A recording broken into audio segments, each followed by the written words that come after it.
Satu-satunya yang Allah minta untuk kita aturkan ialah hubungan kita dengan dia.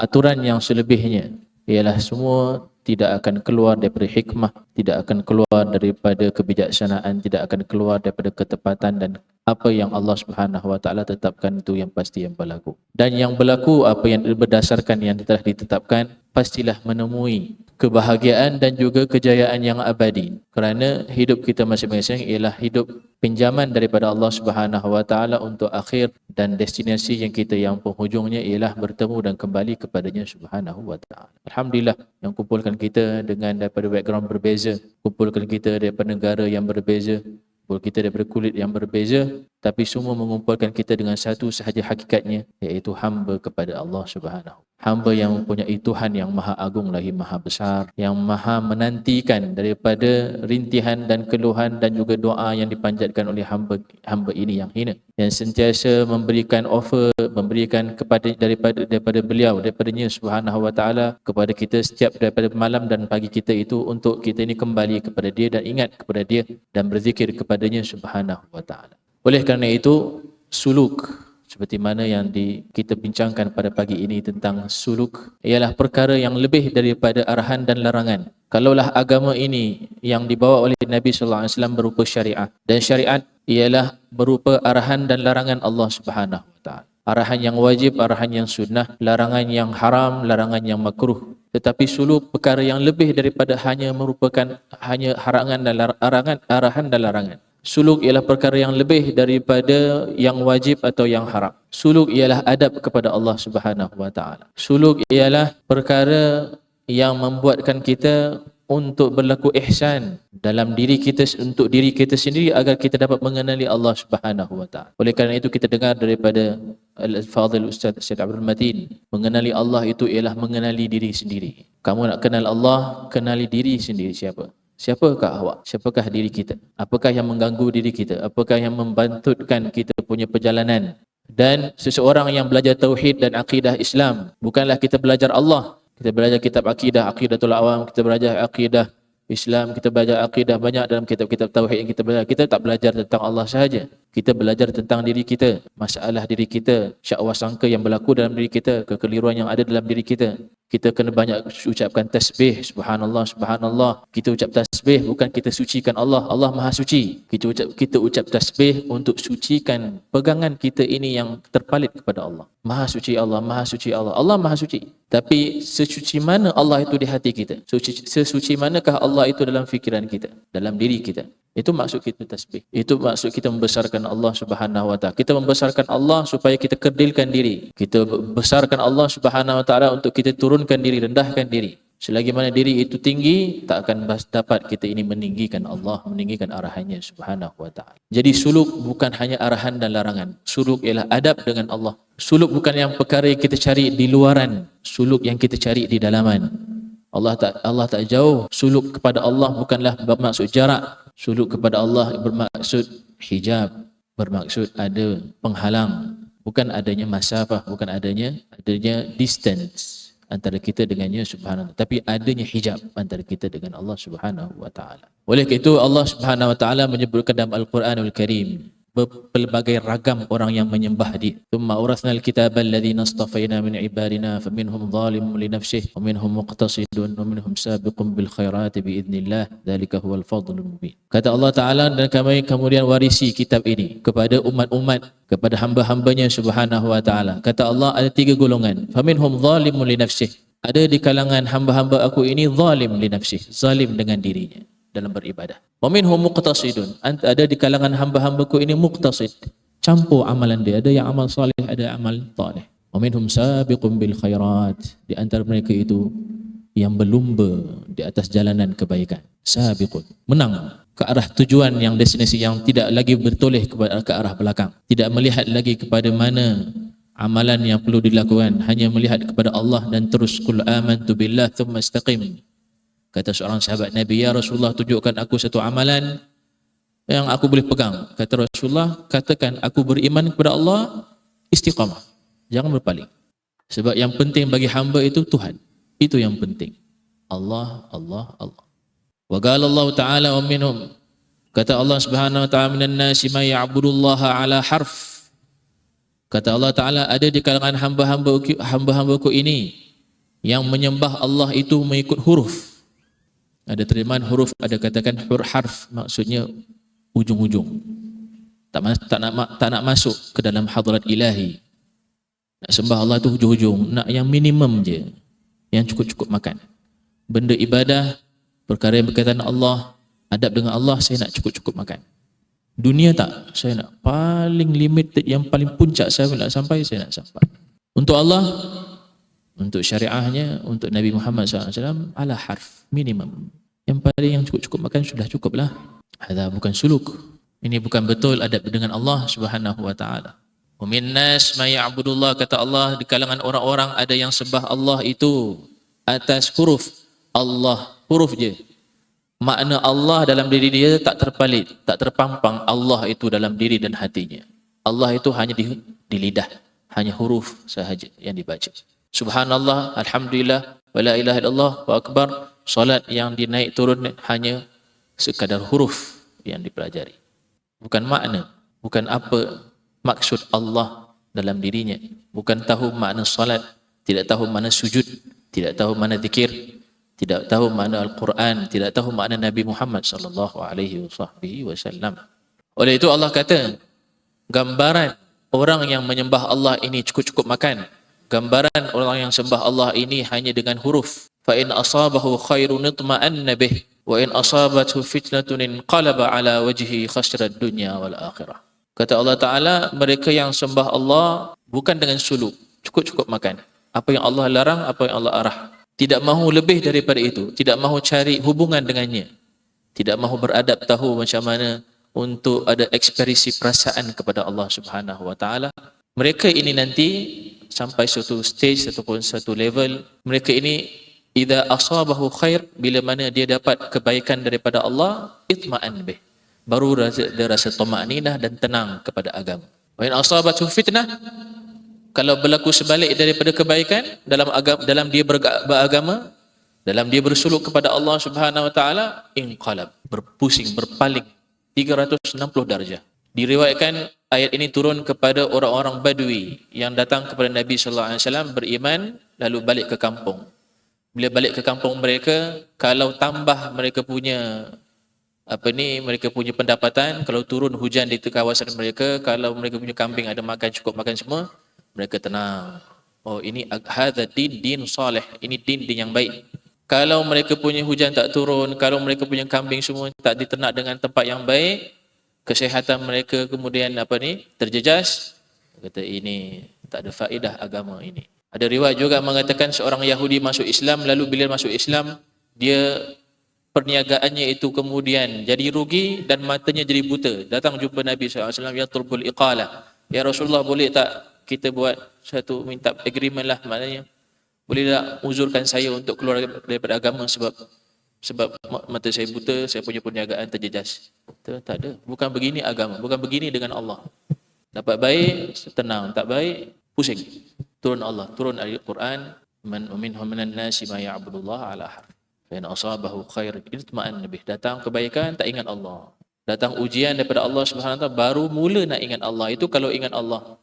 Bukan lagi yang kritik Allah, bukan lagi yang kurang lagi iman kepada Allah dan yakin kepadanya Subhanahu wa taala. Ini bukan suluk. Ini yang hujung-hujung nak sembah Allah. Ini nak minimum sahaja dalam beragama. Ini tak nak langsung ada interaksi perasaan dengannya Subhanahu wa taala. Wa illa, kalau tidak, iman ini kalau kita terokai daripada kalangan para sahabat Nabi dan umat-umat yang mencari suluk dan untuk bagaimana nak sampai kepada Allah. Maksudnya bagaimana nak buka hijab antara dia dengan Allah. Hati dia itu supaya tidak langsung ada selainnya Subhanahu wa ta'ala. Tidak ada apa yang di dunia boleh menghalang mereka. Tidak ada yang merasakan dirinya itu ada kekurangan di atas dunia ini.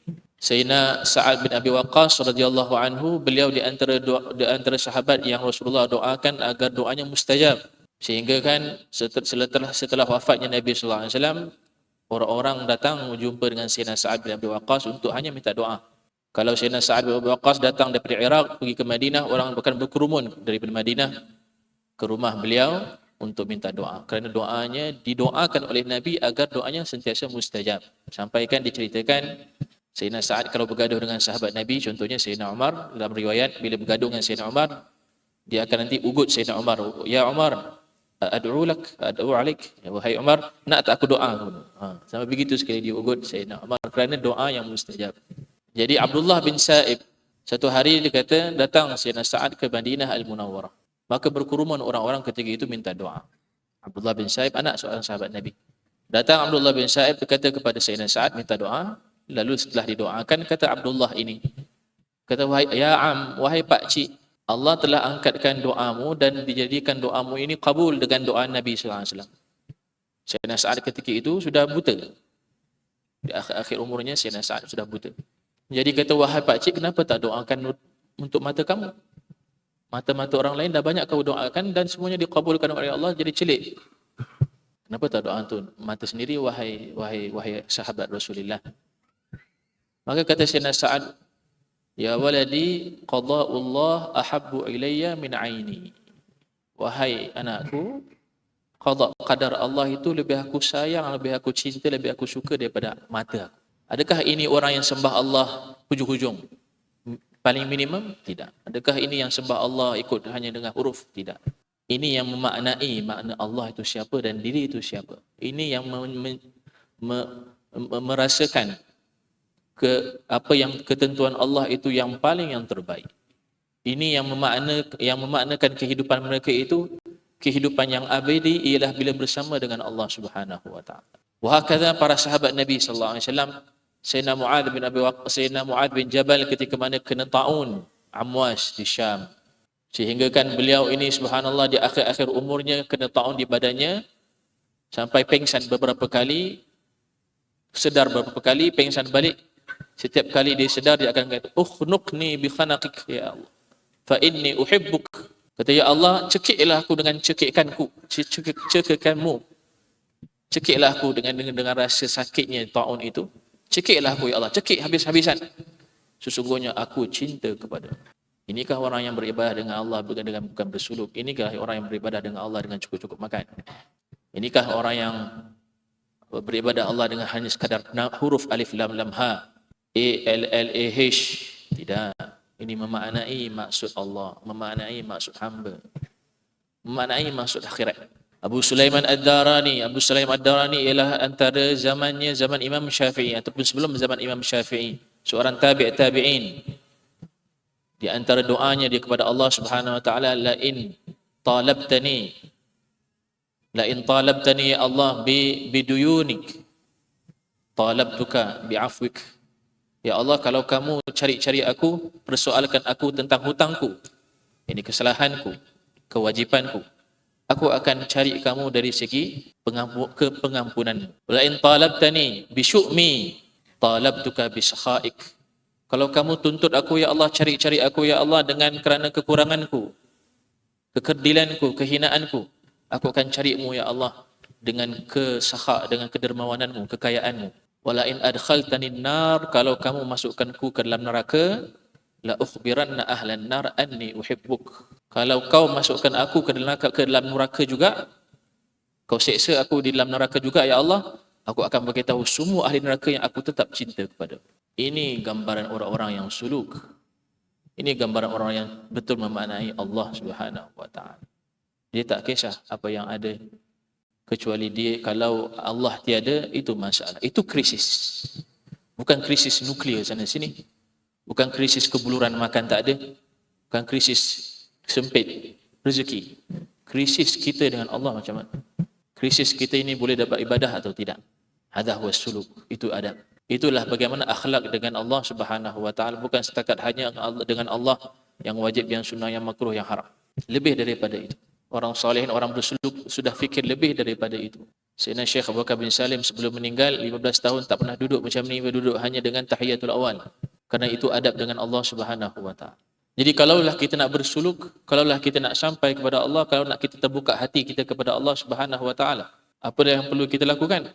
Yang pertama kita perlu lakukan, alaika bi tashihil asas wa al-yaqinu wa ruhul din min ghairi ribati, kata Imam Haddad. Perlulah engkau ini mensahihkan, memperbetulkan asas kehidupan kita, itu yakin dan iman. Ruhul din, ruh agama kita, bukan agama sahaja, ruh agama. Cari makna setiap daripada ibadah kita melalui khusyuk, Jangan hanya kita solat, jangan kita hanya zikir, jangan kita hanya baca Quran, jangan kita hanya tutup aurat hanya kerana kulit atau kata orang atau trending atau fashion. Maknai tutup aurat tu apa? Maknai tarbiyah anak-anak isteri tu apa? Maknawikan segala perkara yang zahir itu supaya kita dapat kepada ruhnya. Kata Imam Al-Haddad, kemudian wa magamuhu tis'un 'alaika fi hifdhiha wa ihkamiha fabda' awal bi tashih at-taubati. Kata Imam Haddad, pertama sekali nak jalan ke jalan suluk ialah bertaubat. Itu pertama sekali nak bersuluk, sentiasa kita ini dalam keadaan bertaubat kepada Allah Subhanahu wa taala. Tashih at-taubah, bukan hanya bertaubat, memperbetulkan taubat. Rabi'ah Al-Adawiyah mengatakan istighfaruna yahtaju ila al-istighfar, ibarah masyhurah. Istighfar kita perlu istighfar lain, kerana kita hanya beristighfar tanpa memaknai istighfar itu. Apa makna saya minta ampun daripada Allah? Apa makna saya bertaubat kepada Allah Subhanahu wa taala? Makna taubat kita tahu jalan balik, dan kita tahu jalan balik itu yang paling terbaik untuk kita. Tidak dipanggil taubat kalau orang itu tak tahu jalan baliknya dan tak tahu qimah harga jalan baliknya, dan tak tahu qimah harga siapa yang dia akan kembali kepadanya. Tak tahu itu makna taubat. Makna taubat akan datang bila mana dia tahu siapa yang dia kembali, kepada siapa dia kembali, jalan apa yang perlu dia telusuri. Hadza taubah, mencari taubat, memperbetulkan taubah kepada Allah Subhanahu wa taala. Nabi sallallahu alaihi wasallam bukan taubat sekali dua kali, setiap dalam majlis 70 kali didengar oleh sahabat Nabi. Rasulullah bertaubat 70 kali dalam satu majlis, 100 kali dalam satu majlis. Nabi maksum. Maksudnya taubat ni bukan hanya ketika berdosa, bukan. Taubat ini ketika kita kurang adab dengan Allah Subhanahu. Taubat ini ketika kita jauh tak ingat Allah Subhanahu. Taubat ini supaya kita naik kita punya level kita, cara fikir kita, cara diri kita, jiwa kita itu supaya naik untuk sampai kepada kembali dekat dengan halaman rumah kita, iaitu kepada Tuhan yang Maha Mulia Allah Subhanahu wa taala. Maka mulakanlah dengan taubat. Lepas mula taubat nanti baru Imam Haddad sebut tentang khauf. Kemudian Imam Haddad sebut tentang syukur, tentang sabar. Tapi mulakanlah dengan taubat. Dan jangan expect jalan taubat ini jalan yang sangat-sangat mudah. Jalan taubat tak senang, tak mudah. Untuk kita maintainkan taubat, untuk kita jauhi dari segala yang akan sampai kepada kita daripada lintasan-lintasan khawatir, ajakan-ajakan yang kita dengar tadi daripada nafsu dan syaitan. Tapi kita kena terus untuk gigit taubat ini. Teruskan bertaubat dalam sehari puluhan kali. Seorang tabi'in mengatakan, apakah itu? Dah habis maksud. Seorang tabi'in mengatakan, apakah itu da' wa dawa' wa syifa'? Apakah itu penyakit? Dan apakah itu ubat? Dan apakah itu kesembuhan? Ma huwa da'un wa dawa'un wa syifa'? Apakah itu penyakit? Apakah itu ubat pada penyakit? Dan kesembuhan daripada penyakit? Tada'un az-dzunub. Penyakit itu dosa. Wa dawa'uhu, dan ubatnya ialah istighfar, minta ampun. Wa syifa'uhu, dan kesembuhan daripada segala penyakit ialah taubah. Taubat kepada Allah. Selagi kita tidak bertaubat, kita masih sakit. Selagi kita tidak beristighfar, kita tak gunakan ubat. Maka gunakanlah istighfar dan taubah agar kita ini ada ubat yang untuk kita dapat sembuh dengannya. Kemudian tidak akan sampailah diri kita itu untuk terus mendapatkan syifa dengan bertaubat kepada Allah Subhanahu wa taala untuk kita mulakan. Seperti mana kata Imam Haddad, bila mana seorang itu Allah inginkan kebaikan dan ingin dia itu sampai kepadanya, yaqdhifu, Allah Subhanahu wa taala akan campakkan kepada dia lawatul iradah. Allah akan campakkan ke hatinya itu ada lawatul iradah, ada macam cetusan untuk nak kepada Allah Subhanahu. Tak semua orang akan Allah jemput dia kepada dia, tak semua. Ada orang yang Allah lamar, ada orang yang dilamar. Ada orang yang melamar Allah, ada yang dilamar oleh Allah Ta'ala. Orang-orang salih, orang-orang yang para awliya yang dekat dengan Allah, ada mereka melamar Allah, cari Allah. Dan ada yang dilamar oleh Allah SWT. Allah start lahir terus Allah angkat. Dan yang paling penting ialah kita ini dengan Allah Subhanahu Wa Ta'ala. Melamar Allah Subhanahu Wa Ta'ala itu ialah dengan kita bersuluk. Yang pertama sekali ialah dengan kita ada iradah, ada kehendak untuk kepadanya. Macam mana nak cetuskan kehendak? Ini pemberian daripada Allah. Macam mana kita nak cetuskan kehendak macam orang-orang salihin? Saya nak Allah. Saya sanggup korbankan masa, waktu, harta semuanya untuk Allah. Macam mana boleh dapat level yang begitu sampai drop segala-galanya hanya untuk Allah, nak Allah sahaja. Itu ialah anugerah Allah Subhanahu wa taala. Yang mana anugerah ini alhamdulillah Allah beri asbabnya. Allah berikan cara untuk mendapatkannya. Antaranya majlis begini. Yang itu untuk kita dengar, tutup telinga kita daripada segala yang luar, hanya fokus pada dalaman. Kita tak cerita benda luar sekarang ini. Kita cerita dengan diri kita. Kita ini dengan Allah Subhanahu wa taala. Maka jalan yang pertama di antara untuk dapatkan cetusan iradah ini ialah usaha kita ini untuk banyakkan akhirat dalam hidup kita. Jangan banyakkan dunia dalam hidup kita. Kita jadi kurang, kita jadi tidak semangat, kita akan jadi malas dalam kita beribadah bila mana hati kita masih lagi tenggelam dengan dunia dan hidup dengan dunia. Cuba untuk diri kita ini dalam seharian keluarkan dunia. Usaha untuk keluarkan dunia, capai untuk ke hari akhirat kita, pentingkan akhirat kita dan bawakan program akhirat ini dalam keluarga kita, dalam rumah kita. Anak-anak kita jangan kita banyak offer hadiah-hadiah dunia. Anak-anak kita jangan kita bukakan kepada kita kesenangan dunia. Bukakan kepada mereka tentang keluasan akhirat. Bukakan kepada mereka mata mereka itu kepada pandangan kacamata akhirat. Offer kepada mereka tentang cinta Allah dan cinta Nabi Muhammad sallallahu alaihi wasallam. Bagaimana mereka nak membesar dengan cinta Allah dan Rasulullah kalau kita ini masih tidak settle dengan dunia akhirat mereka?